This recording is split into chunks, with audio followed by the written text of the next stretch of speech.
life right now is not ideal for those who are used to living a certain way. You know, going shopping, visiting friends, going to social gatherings, and of course, going to work. Most people used to wake up every morning to get to the office at 8 a.m. and knock off at 5 p.m. for 5 days a week on average. But since the outbreak of the virus, a lot of organizations and corporates have decongested their establishments to allow for staff to work from home. This was all an effort to try to slow the rate of the spread of the virus.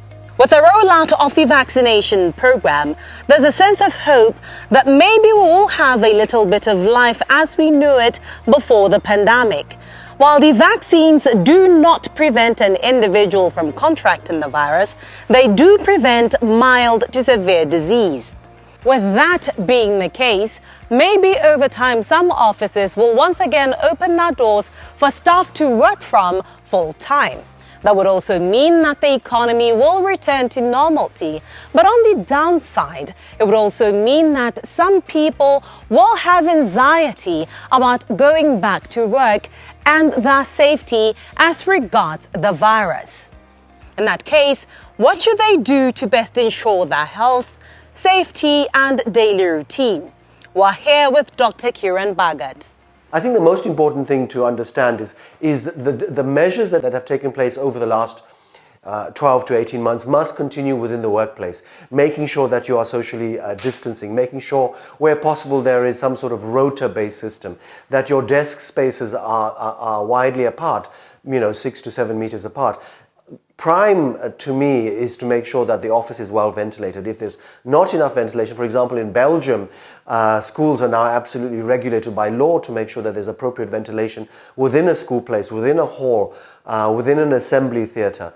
Because if there's not enough ventilation, that is where the virus increases in terms of density, and the ability of you to be infected is based on the quantum, the amount of virus that you inhale.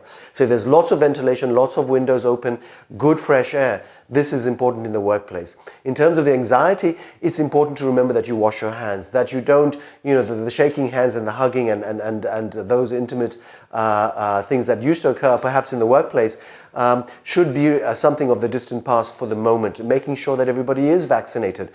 Some countries are now insisting that you provide proof of vaccination before you come to work, or before you enter a bank, or before you enter an airline or a hotel. So there are going to be new guidelines, I'm sure, issued by governments, including our own, in terms of safety within the workplace, in terms of public health, security and safety, as well as things that you can do to diminish anxiety amongst the workplace. People won't gather around in the canteen as they did before, or near a water fountain. People will remain distant.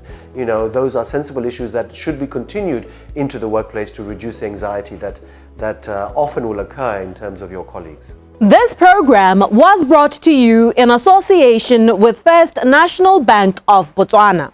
FNB, how can we help you?